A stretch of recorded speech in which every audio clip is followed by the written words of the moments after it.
Je suis déjà venu plusieurs fois.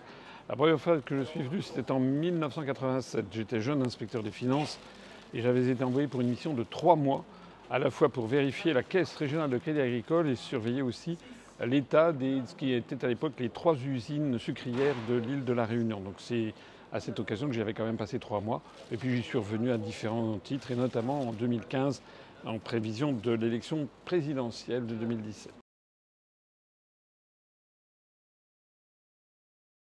Donc nous, on se présente là pour faire exactement ce que Nigel Farage a fait au Royaume-Uni, c'est-à-dire qu'une fois qu'il a eu des députés européens, britanniques, il a pu profiter de la tribune du Parlement européen pour développer les idées du Brexit, de la sortie de l'Union européenne.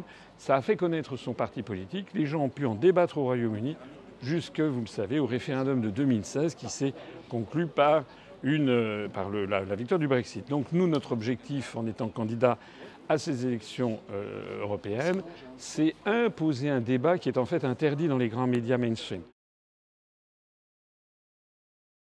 Par exemple, il y a des Réunionnais qui disent oui, mais on a plein de subventions européennes. Et à quoi nous répondons, mais ces subventions européennes, c'est en fait une arnaque, puisque c'est notre argent. La France, chaque année, le contribuable français donne de l'argent à l'Union européenne, et l'Union européenne nous en restitue. Mais elle nous en restitue toujours moins que ce que l'on lui donne. Nous sommes un pays, comme on dit, contributeur net. Et pas de rien, puisque, en gros, chaque année, on verse 10 à 12 milliards d'euros de plus à l'UE que nous n'en recevons.